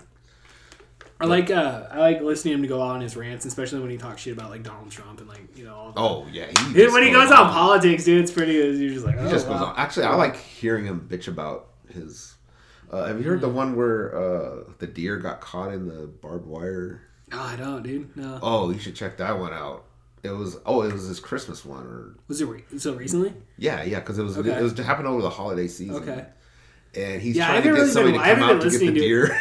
Shit, dude. Well, it's like you go on because he does the drive-through on Mondays or whatever, and then he does like the one on Fridays. And it's like each episode's like 3 or 4 hours long, dude. It's like, oh my gosh, Cornette. Because like. I remember Cornette, dude, like when I first got a BlackBerry back in like 2010, and like I had actual YouTube on my phone. That was one of the first things I looked up was like wrestling information, right? Like wrestling interviews. And Jim Cornette, dude, I would find shoot interviews with Jim Cornette, and I'd go to bed listening to it because I was like so enamored with him. I was like, fucking, this guy knows what's up, dude. And like, besides, like, it's funny because like Jack Hennessy, dude, that's like his boy too. Oh yeah. Like whenever we see him on wrestling, we always shout him out as Jack Hennessy's boy. Oh yeah, definitely, Jack. I see him at the store at the mall. Yeah, he's down there at the mall. Yeah. Yeah, him, and Grandma are the only ones I've run into. Oh really? Wow. That's it. I haven't really seen anybody, man. Yeah, because of this podcast, I see a lot of people. I've seen Brisky basically through Zoom. Mainly only. Yeah, I haven't seen him. I haven't run into. It seemed like I would run into him. Yeah. Yeah, I haven't. Trying to think of who else I've ran into. Oh, I've ran into Mark Christopher, I think, at Safeway. Yeah, okay. That's been a long time ago. I was going to say, like, I just had him on the podcast, like, a month ago or so. I mean, him will trade text messages and stuff. Oh, yeah, Mark's cool. Yeah, Mark's cool. Yeah, I think he was my 4th comic. Yeah, in hindsight, I think I would have everybody go up twice. That's what I should have did. But yeah, I was expecting way more people, more comics. I was expecting a big crowd. Yeah. Well, I mean, that's kind of the thing, especially on a Monday night. It's kind of hit and miss. Yeah. So. Well, the owner, Jamie, she was really happy. Was she? Yeah. That's a cool fucking spot. As soon as I started frequenting like that place, dude, it was like it's a dope little spot. Like I love video games, dude. Like video games are the shit. She has them all like lined up, and you could drink there. Yeah. To do comedy, I love the stage, the wireless mic. It's huge. It was like one of the biggest stages I've ever been on. Oh yeah, it was huge. And I'm one of the comics that like to pace around. Yeah. So the wireless mic is perfect. I know, dude, because like you'll get up sometimes. Like I know that would happen to me a couple times where the mic, with the cable would get stuck or whatever. You just have issues with the fucking cable and shit. I'm always twirling it around. Yeah. Like I watch old videos of myself of the few that I've recorded, and I'm like, damn, I pace a lot. Yeah. Yeah, dude, I kind of got pretty comfortable standing in one place. I don't know. I feel like I got pretty good at like just staying in one place when. Yeah, you and Brian, you guys pretty much do the just stick it in there. And just, Which I always got to hold the mic. I can't do it in the mic stand. There's different styles. Everybody has. That's what's so great about this comedy group that we have. There's so many different styles. Yeah. And me, I'm more influenced. I have so many different influences. So that's why my comedy is kind of all over the place. Because I'm influenced by all the observational comics, like Seinfeld and Chappelle, But I kind of like the Def Jam, and that's where I got my intro from. Oh, that's what's up. I kind of wanted something to grab people's attention. Well, you got a good intro, dude. Like you come up there and just like you have the energy, and you just boom, you hit that, Ron the Sting Epting, It's like what it do, like. You get people just like, I want to like cheer this guy. Like that was my first impression when I saw you go out there with the energy, Yeah, like, that's the it's good. That comes from Def Jam, because I watched all that. Yeah, of course. Comedy Def Jam, and I like that brand of comedy too. And so that's where I got my intro. I was like, I need an intro, and it just kind of popped in my head. Right. Kind of almost like you're rapping. I go microphone check 1 2 1 2. What it do? And then. Whoever, what it do? Yeah, and you're gonna get a reaction, dude, yeah, especially in a comedy show, Yeah, it gets the place popping. Yeah, and then I do my set, and that kills it. No, man, I'm just kidding. They're like, all that for that? Wait a minute. What? I know, dude. Like, I don't know. Like, and I've talked about it a million times on here, dude. But it's just like the whole COVID thing, just taking out stand-up comedy altogether. At least here. In Yakima, I mean, obviously we're not able to do any shows, which it kind of like, I don't know, this summer it felt like, if somebody would have just like taken the reins and been like, all right, we're going to do shows here. Yeah. And like just fucking had people come out and did open mics like once a week somewhere. Like, cause I don't know, I got a lot of property out here, and I kind of regretted it a little bit. Not really, but like, I don't know. It just sucks that, somebody didn't just step up and like, do that and because like you hear about the shows in New York and like everywhere, that's basically they were doing all summer is like outdoor shows. So I really think if like we're going into this, like coming into springtime, summer, like if we're still looking at, closures and stuff, like I think it's probably really smart. Like, I thought Hop Nation was doing that. I know Brisky did one show. Oh, he did. 'Cause he hit us out. He hit everybody up like last fucking minute. He's like, anybody want to do some stand up? And I'm like, because like personally, I'm like, well, I haven't done stand up in like a couple months. So it's like, you kind of want to like, you don't want to just go up there and just, I'm gonna do a show. It's like you want to like run your shit and like get prepared. Because like to me, it was like open mics were always like, you get in there, you're kind of prepping for your paid show, like that's when you're working out all your material, you're putting it all together. And that way, when you get paid to do it, you got a good 10-minute slot or whatever to go up there with. Was it at Hop? I think so. I think that's what he said it was. Yeah, I think it was. They have that whole lot out there on both sides, actually. Yeah. Where they could do something. Yeah, I think this summer you're definitely because I don't think we're gonna see no stand-up comedy throughout this year. I think it's gonna. It's gotta happen. It's gotta come back. Yeah. So, and I'm ready. I'm ready for it, dude. Like me too. I just want. I just need the time to get up on stage and like I have material written down. I just need to sit down and work through it and like get it put together. I don't have a lot of new material. I don't have like anything worked out, but I have definitely a bunch of ideas written down. But the beauty of it is, we can do our old shit. Nobody remembers it. Yeah, right. That's a good point. Dusty ass joke that was from a year and a half ago. No, that's a good point. And I thought about that too. Is like you could probably sprinkle in some old stuff with some new stuff, but I don't know. That my game plan moving forward was just like I'm not doing COVID jokes. I'm just gonna whatever jokes I have written down. Funny you say that is that's one of my things when this whole thing was about to start. I was like, I'm not doing any COVID jokes. Yeah. But I say that, but like my last show, I did a COVID joke. Oh yeah. Well, yeah, I did one about COVID-19 or the coronavirus. It sounds like something you would call in sick to your employer with on 6 de Mayo. Oh yeah, that makes sense. And what I love about dude, that's funny. That's a good joke. Dude. Yeah, because and I like how the laughter rolls across the room as people like, what the hell's he talking? Oh, yeah, I get it. Oh, yeah. That's why I like that joke. It takes a minute. Like, oh, Cinco de Mayo. It's got a delayed reaction. Yeah. Yeah. I like that joke. I like that too. And then I have another one. Okay. But I haven't broken it out. but it's about H1N1 and swine flu. Like, what are they doing right now? They're probably doing like some county fair. Oh, right. Along with like the swine flu. And because COVID's the big headliner now. Yeah, that's good. No, I can see that. I like that. That's a good concept. Yeah. It's funny. I thought of that while I was shaving because I was thinking about, you know what? I'm not doing any COVID jokes. Like, blah, blah, blah. Right. And it's almost like doing Trump jokes. Like, you know, everybody's doing Trump jokes. Everybody's doing Trump jokes, yeah. So, yeah. I don't think I don't really ever talk about politics when I'm on stage. I don't really think I do. I used to when I first started doing stand up in like 2010 or so. Like I used to do a lot more political jokes, but not really anymore. Yeah, well, I do it where if it's something controversial and I think it's funny because that's another shtick I came up with was. You know how I start after I do the microphone check 1 2 1 2 thing. I know you guys came out to have a few drinks and with some comedy, so I won't be talking about anything controversial. And then bam, I like to talk about the Jews or Muslims the or Jews something. Will not replace us. Yeah.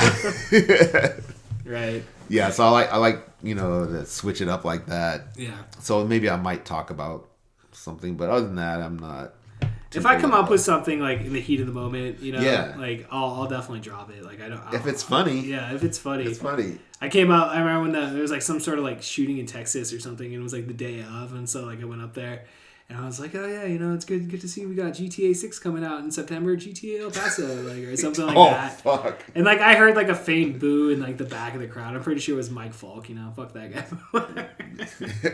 I don't even know who that is. I mean, I know of him, but yeah. I don't think he came. I think I came later. Yeah, I think that was like after he unceremoniously was kicked out of Yakima Comedy Forever. Oh, he was? Well, Brandon Allen like roasted him. Oh. Like so fucking hard on our Facebook page, on our Facebook chat that he like ended up leaving the group.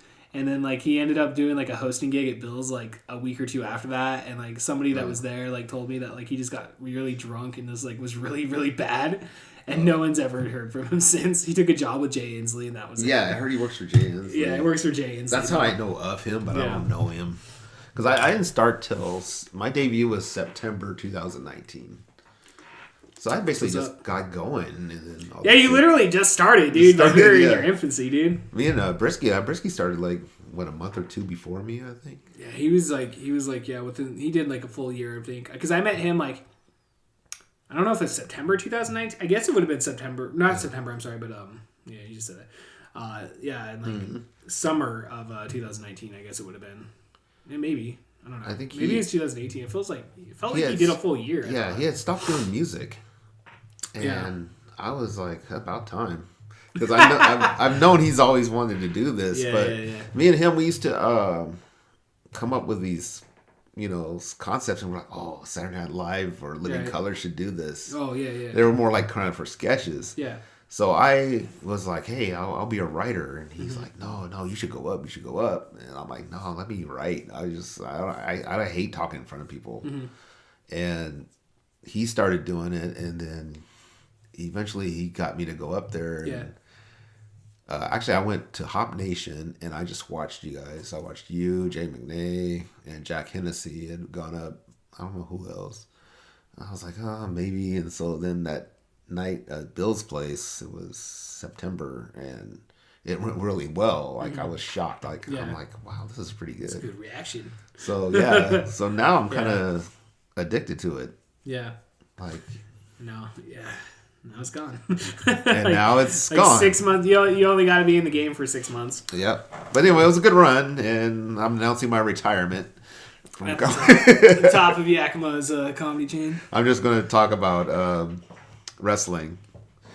It's good stuff, dude. Well, I'm sorry I haven't been more funny. This podcast isn't about being funny, dude. This is like literally like the one thing, like the thing I like about this podcast, and again, like it sounds like a broken record. I say this all the time on the podcast, but like I like to have people on here that like I've really never sat down and had a conversation with, and like I like to think this is like our first time, like really kind of like sit down, definitely down like one-on-one, This is actually it. Yeah. It is, and like a lot of times, like these podcasts, like that's like how I meet people, and I just that's dope. Like John Riggs, dude, I didn't even know. I knew of him like just through his YouTube page, and he's here in Yakima. Like he's friends with like a bunch of people I know.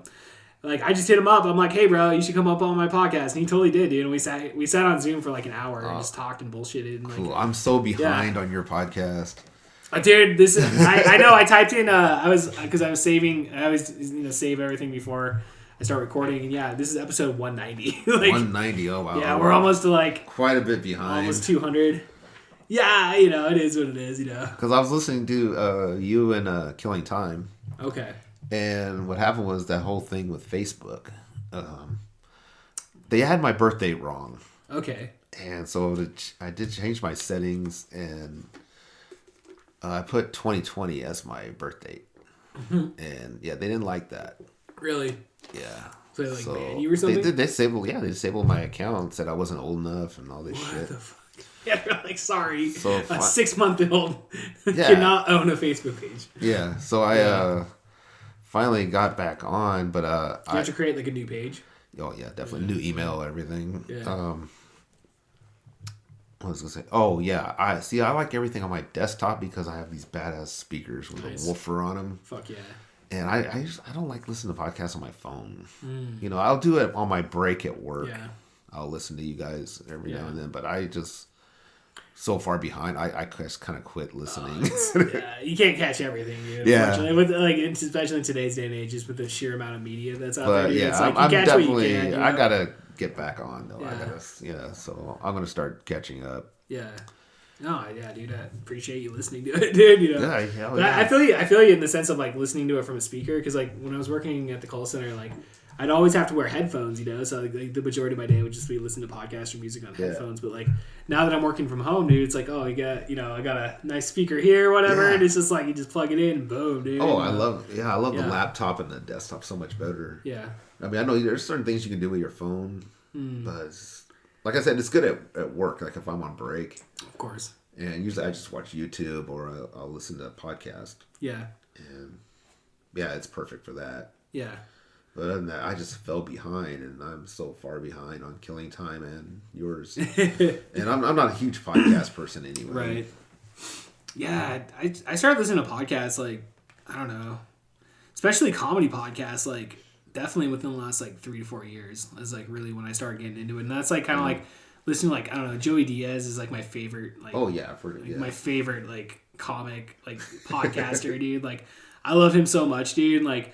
He like I wrote him I straight up wrote him a message, like it's like I was like, hey, I love you. No, not even anything like that. But I just like because he does a Patreon and like he'll answer your messages and shit. Like he'll reply back to you and stuff. So no restraining order. No restraining order or anything like that. But I just tell him, and I tell this to everybody. It's like I feel like I go under like the learning tree. It's like a free college degree for comedy when you go and listen to a lot of these like comics like on stand up comedy, or when they talk just about like stand up comedy and like going on the road and stuff. It's like even though I'll never be able to like achieve that level of greatness in stand-up comedy, I feel like I can still take tools that they're basically just giving out to anybody that wants to use them, and just make them to work in my own.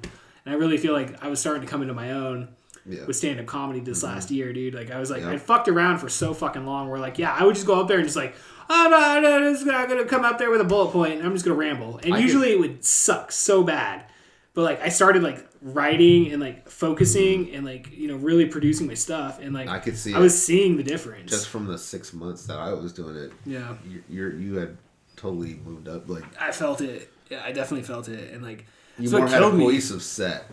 Huh? You had a more cohesive set. Yeah. Especially your show that you did at the drinking games. Yeah, that was really good. I don't even remember that. Everybody was strong. Yeah. Of course, Jay McNay, because Jay McNay was... I love Jay McNay, dude. Oh, yeah. Jay McNay. He's so funny. He was supposed to have that paid show. Yeah, it was right around the Corona. Yeah, because Eric was putting those together. It was him and Brisky and Jay were on that first show. Because, like, Eric was starting to produce shows out of that coffee shop. So that was, I think that was, like, the first or second one they did. Because Parker did one out there. Yeah, I went to that one. Collab or whatever it was. Is that what Collab Coffee? I think so. Yeah, it's a tiny little place. Yeah. And he was just started and he had that one that was supposed to be at Bill's, and it got canceled. But he did some of his material from that. Yeah, that's right, because he was running. Yeah, I remember that. Yeah. And he still did the old, the Irish relative stuff, which is really funny. Yeah. Yeah, and that was such a good night. Jay always makes me laugh, dude. Oh yeah. Anytime he went up there, like he was kind of in the same boat as you. Like in Brisky, it's like he was only doing it for about a year, dude. But you could just see the talent within the guy. Like, oh yeah, I thought he was doing it longer. I know. You would think so. You would think, oh, this guy's been doing it for a couple of years, but yeah, he literally just started. So you saw that he had the stage presence, and his writing was really good. Like Jay's writing is like super fucking good, dude. Yeah, really. Yeah, it's one thing I could compliment him for days on. Oh yeah. Oh, I ran to Bahia, actually. Yeah. Bahia Mud. Yeah. At Target, and she helped me put out a gift for my little stepdaughter. Oh, did she? Yeah, actually her daughter. Okay. Kind of her and her daughter helped me. Yeah, so I forgot about her. I ran into her, and she's funny too, and she, I love Bahia. she does paid shows, and Parker jogged by my house. I always see him around here, because like, especially when I was like taking my kids up to school and stuff, like, yeah, dude, like I'll just see him on the corner running. Yeah, he's like within the. He's so thin area now. Like I hardly recognize him. I feel like I've gone the polar opposite. I've gained like 20, 30 pounds. Since going into COVID. I'm on the COVID diet. Yeah, like I've definitely gained weight. I've gained at least 20 pounds. I've been trying to get back into working out, dude. It's not going that well. You should get your wrestling career back on track. Nah, dude. We said it last week on the podcast. Me and JD, we were just like talking about it. We're like, yeah, it's that ship sailed a long time ago. Oh, yeah. Neither one of us are going to be pro wrestlers anytime soon. Well, it's such a rough sport. Yeah. Yeah. I mean, your body goes through. I say sport. Grind. I'll never say entertainment. Yeah, it's a sport, garbage. Dude. Fuck that shit. That's garbage. Yeah. Fuck that Vince McMahonism. Yeah, Vince McMahon. He's a brilliant, but he's an idiot all at the same time. Oh God, he's like destroying the product right now. Oh yeah. The problem is there's no competition. Well, AEW's out there now. Oh, well, AEW, but they're. I like AEW. Like not to sound too much like Cornette, but they do a lot of that stupid independent. Yeah, I mean it's indie driven. Dumb shit. Yeah, it's indie driven, dude. That's for sure. Especially there's a guy that wrestles with his hands in his pocket. Oh, Orange Cassidy. Fuck that guy. That guy can eat a fucking dick. Best friends, bro. Oh my god. See, yeah, that's. I really want AEW to work.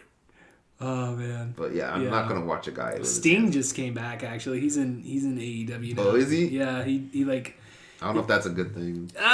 He's got to be pretty long in the tooth, right? He's in his 60s, dude. I mean, he's not wrestling. He's not wrestling or anything. Oh, what he's like, I don't know. Like, I haven't really been watching the last couple weeks, but like, he debuted at like their Winter is Coming like event or whatever, like the day that, because like right now they're running the storyline with Kenny Omega, like he won the world championship from John Moxley, and so Don Callis is his like guy, his like manager, so they're doing like a crossover angle with Impact Wrestling in AEW. So like I'm all into that, and they just did like the Bullet Club reunion. That's kind of cool. Yeah, it's pretty cool. So like Kenny Omega's on Impact, so like right now they're building up to like I forget the name of the pay-per-view, but there's a pay-per-view sometime this month in January where it's like Kenny Omega teaming up with the Good Brothers, taking on Rich Swann and two other dudes. I don't know who the other two dudes are.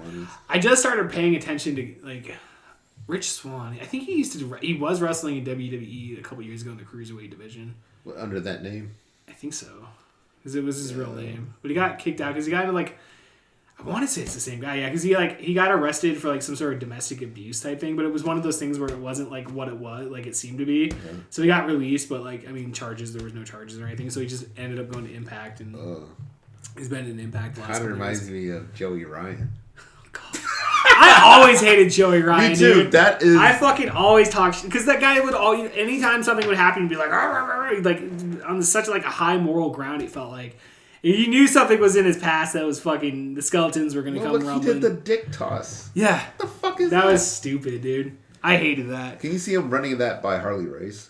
Oh, my God. He's all just smoking his cigarette. I don't think we can do that, kid. You know? I don't think it would go like that.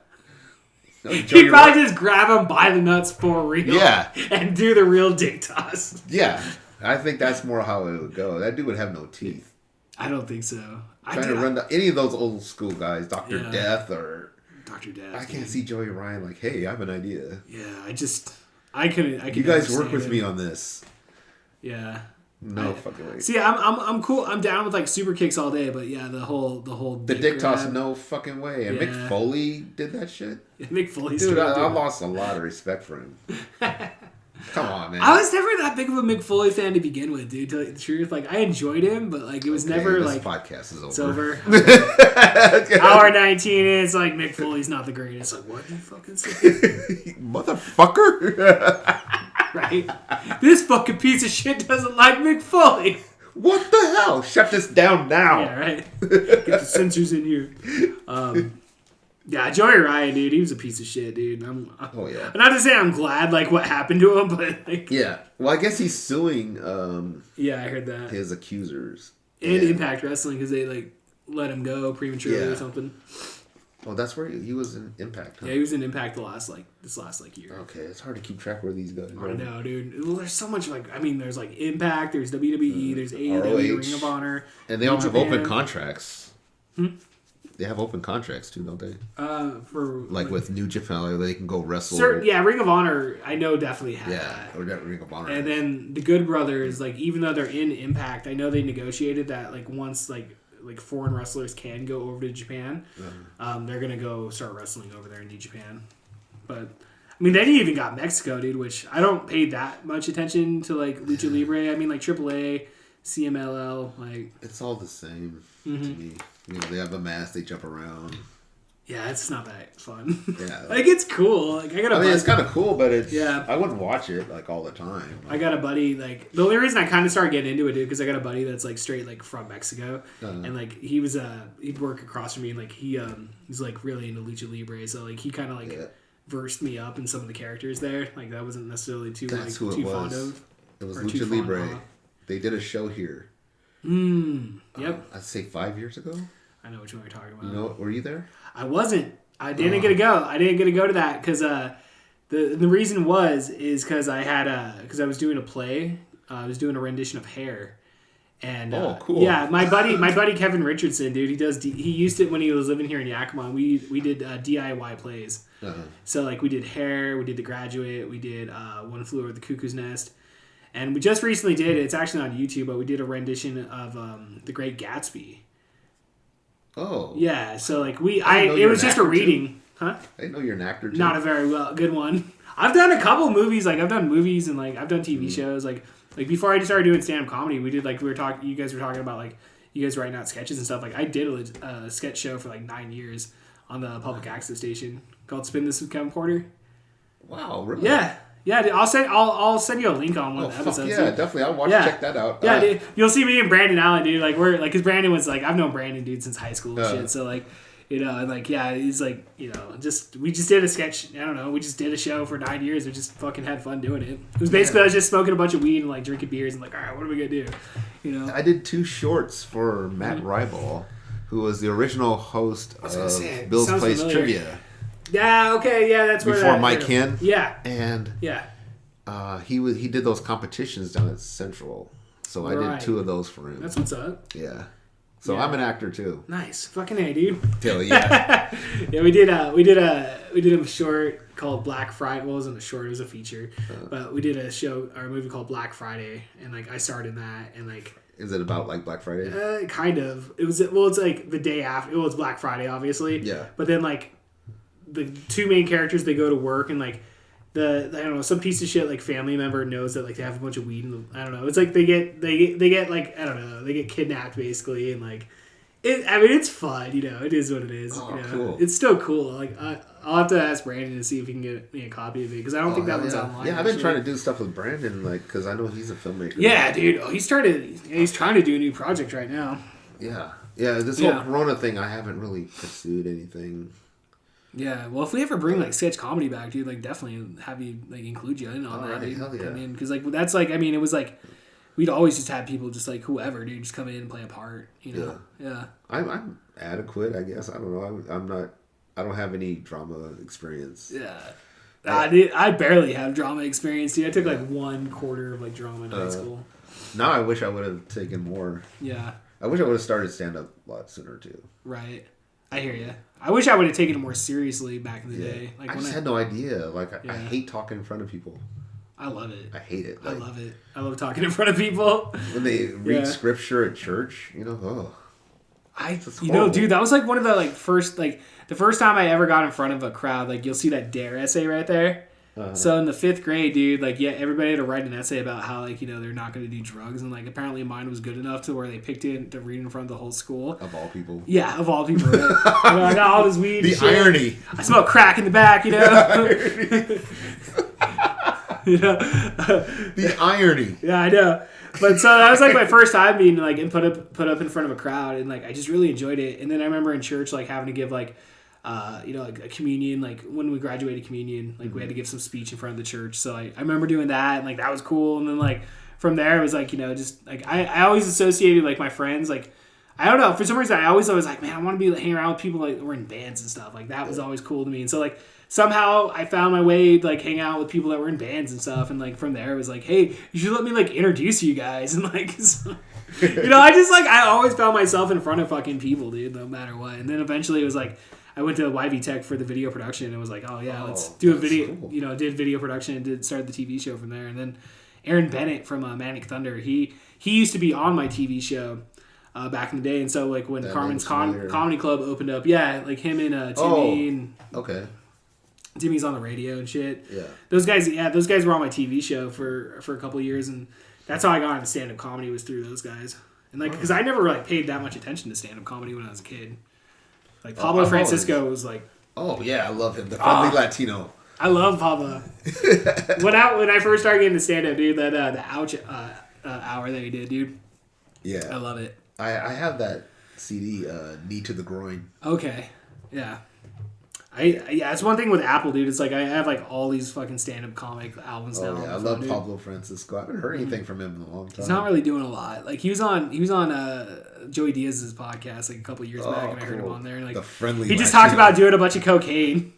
That's all he talked always about. Good. Yeah. The friendly Latino. He's good shit, dude. I love him. Yeah, I liked him. Yeah, definitely. I've always liked stand up comedy. Like I liked Mad TV, SNL, Living Color, of course, Chappelle's Show. Dude, fucking, I love Chappelle's Show, dude. Chappelle's Show pretty much killed everything. Like just those 2 seasons, just wow. I thought Living Color was like one of the greatest. Dude. Chappelle's Show, to be honest, dude, Chappelle's Show was like one of the main like influences on me doing a TV show. Oh, just the sketch aspect. Like I took that, and I took like the Daily Show because I watched because that was all around that Jon Stewart. It was all that same time frame. As like, I'm definitely Daily Show. Trevor Noah and Jon Stewart fan, definitely. Yeah, I love the Daily Show, dude. And John Oliver. I never watched Trevor. I haven't. See, I lost cable, so I don't watch. I don't have cable either. But he took over, and I didn't like him at first because Jon Stewart had done it so long. Yeah. Well, he just has to make it his own, But yeah, he kind of grown on me. Like he's actually really good. He's funny. That's good. And then John Oliver. John Oliver's good. Remember he was a correspondent, and remember when Jon Stewart went to do that movie? Yeah, everybody thought he was going to be the one they were going to give. They were going to give him the show. Well, they gave him his own show on HBO. Yeah, and it's really good. Yeah. Last Week Tonight. Yeah, that's what it's called. Yeah. Him and Bill Maher, I'm definitely a huge. I like Bill Maher. Real time, Bill Maher. I think Bill Maher. Was it Bill Maher? I think one of the first comedy books I read was a Bill Maher book. Oh yeah. And this is again because when I first got into stand up comedy, it was like.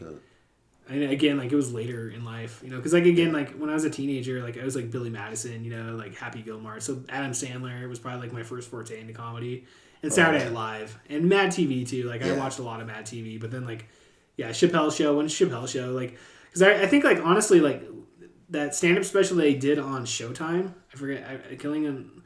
It's like it's Killing Him. Kill Him Softly. Is it Killing Him Softly? I wasn't too sure if it was that because I know it's a Fugees song or whatever. But that's where he's talking about Wonder Woman. Yeah, look, it's a flying whore. The guy's all jacking off on the homeless guy jacking off. He's like, "Fucking don't do it." I have that. I have that DVD around here somewhere, dude. Like I loved. We watched that so many fucking times over the summer, dude. It's like his comedy you can just watch over and over again. Yeah, that was one of the biggest thrills was getting to see him, Dave Chappelle at the Tacoma Dome. Oh, I went and saw that Rogan Rogan. Oh, a guy from work went. Yeah, me and my wife we got tickets. Like we got the pre-sale notifications. So I was like, "Fuck it, let's go!" Like we gotta go. So we ended up kind of getting nosebleed I'm section. Jealous. But yeah, you can see it on the screen, dude. He ran that whole hour that he does about the most recent one that came out. I'm trying to remember what the Sticks and Stones. Sticks and Stones, yeah. And so he ran that whole hour, and like, yeah, dude, it was amazing. It was the best comedy experience of my life, honestly. I don't know if you've noticed, but I've been influenced by that. I don't know if you can see it in my comedy, where Dave Chappelle doesn't rush to a punchline. He just kind of lets it go, and then bam. That's good. Yeah. So I kind of did that. That's when I did the about the cameras. From, in 2001, the plane hits the Twin Towers, or no, the Pentagon, and there's no footage. Right. And then Jeffrey Epstein, there was like 2 cameras that didn't catch him. Right. And so I have it set up to where people think that I want to have some wild conspiracy theory, and I go, I've come to the conclusion that we have shitty cameras. Yeah, right. That's kind of where I got that from, because I build it up. Right. And there's no rush to get to the punchline. And then when you zing the punchline in, that's kind of comes from Sticks and Stones. I'm definitely influenced by that. Like I said, I'm influenced by all these different comments. I even like Carrot Top. I like Carrot Top, dude. Fuck people that don't like Carrot Top. I love Carrot Top. I grew up like in the 90s when live. I was a kid, dude. So yeah, I at the fairgrounds. In Ada County, when we lived in Boise. Yeah. Okay, cool. Because I was gonna say, I know he came through the fairgrounds here at least once. Oh wow, I would have seen him. I wonder if that's when I was living in Boise that he came here. Yeah. Because I saw him at the Ada County Fair, and it was a great show. Yeah, dude, he puts on a good show, dude. I love him. Yeah, I think he's funny. Like Chairman of the Board, like I love that movie as a kid. Me too. That was a good movie. Classic. And like I haven't seen that movie probably since the 90s, dude. I think I'm going to search that movie out now to see if I can track that down and check that back out again. So I did Carrot Top. Gallagher, no. See, Gallagher was definitely before my time. Well, he just smashes watermelon and does stupid shit. Like, Plus, it's Black Gallagher, dude. Oh, that's Dave Chappelle. Yep. Black Gallagher is cool, but the original Gallagher, I'm not a fan. But Carrot Top, I dig Carrot Top. Carrot Top's cool. One of the first things I think also that influenced me was like Weird Al, dude. Oh, I was about to say. Yeah. When you said Chairman of the Board, it reminded me of UHF. Oh my gosh, I love UHF, dude. the blind guy with the Rubik's Cube. Yeah. Is that it? Nope. Shit. Is that it? Nope. Yeah, dude. And what's her name from Saturday Night Live? I forget her name, dude. That blonde chick. Oh, Victoria Jackson. Yeah, it's Yeah, Victoria Jackson. Yeah. I remember watching Weird Al's, like they had like a Sunday morning like not a cartoon show, but like a Sunday morning like kids show, and I'd always watch it before church when I was in middle school and stuff. And, like it was a short run show, but it was like kind of like Mr. Rogers-esque type thing. Oh yeah. So who's your GOAT for comedy? Yeah. Fuck, dude. Like of all time. That's hard. Yeah, it's really hard. There's so many different styles. Right now, man, I can't say like greatest of. If I'm gonna say if I'm gonna say greatest of all time, I think like just for me personally in my own experience, is Dave Chappelle. Like Dave Chappelle is my favorite stand-up comic of all time. That's a good. But like in terms of like what I'm listening to like now is like Legion of Skanks, like Big J Okerson, Luis Gomez, like and Dave Smith. Like they're this trio out in New York, and they do like a weekly podcast, and it's basically just like balls to the wall, dude. It's supposed to be the most obscene, supposedly the most obscene podcast in like podcast history. Okay, I didn't see that coming.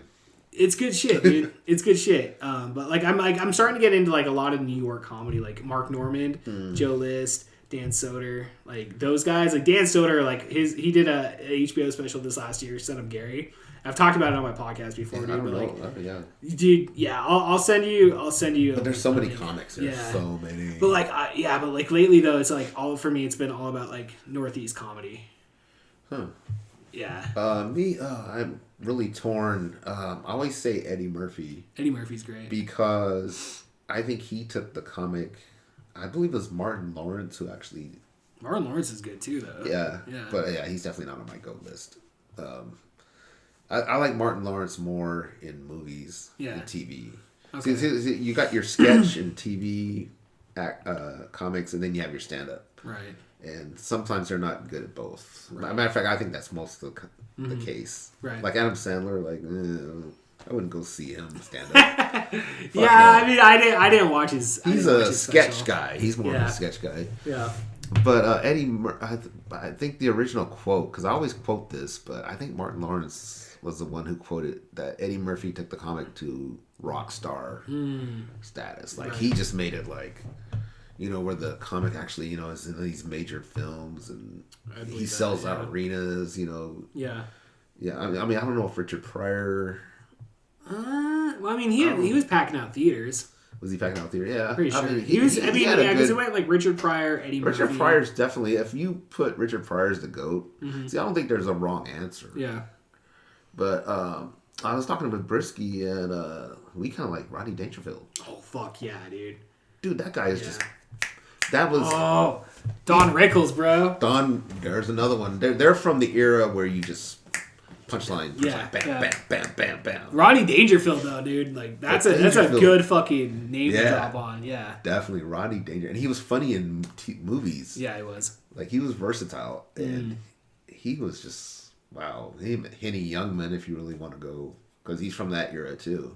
Actually, I don't know who that is. Henny Youngman was, I think he's like in the Rodney Dangerfield, like way old school, like the Lenny Bruce era. Yeah. Whereas, take my wife, please. Shoot the snare drum. Yeah, he hit just one liner after one liner. Yeah. Like, I just flew in from Detroit. Boy, my arms are tired. Yeah. He's...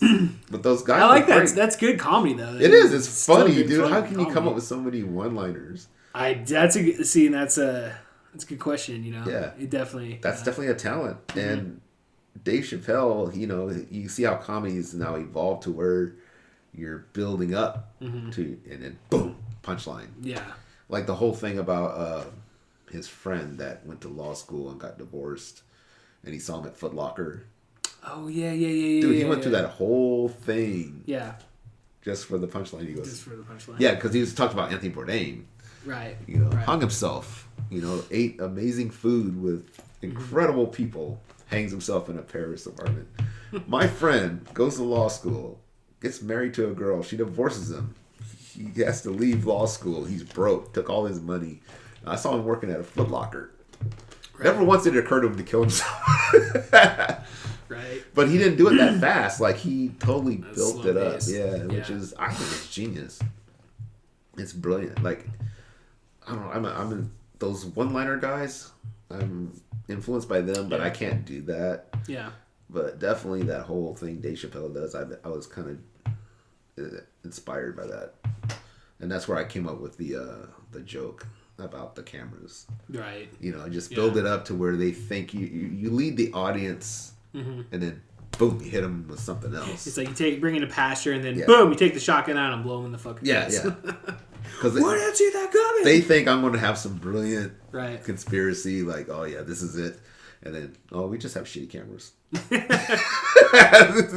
Like, that's it? That's it? Yeah. That's it. Who's making these cameras? Acme? Yeah, right? Fucking A, dude. Well, Ron, I think that's where we got to end it today, dude. All right. Well, I appreciate it, man. Thanks for having me. Hell yeah. This was great. Hell yeah, dude. We'll definitely have to get you back on here. You got anything you want to plug? Any final words before we get out of here? Actually, no. There's really not much going on. I know, dude. I know, that's the thing. It's like right now, unless you got your own podcast to promote, there's not live shows. Not a whole lot. So it's like, catch me on the evening crew, guys. What's up? Yeah, I can't wait for the next time. Yeah, dude. We'll definitely get you back on again. Yeah. Man, so maybe that'll be funnier next time. Nah, dude. It was a good episode. Don't undersell yourself, dude. That was a good episode. All right, ladies and gentlemen, for Ron, I'm Kevin Porter. We'll see you guys next time. Peace. This podcast has been brought to you by Pizza Productions.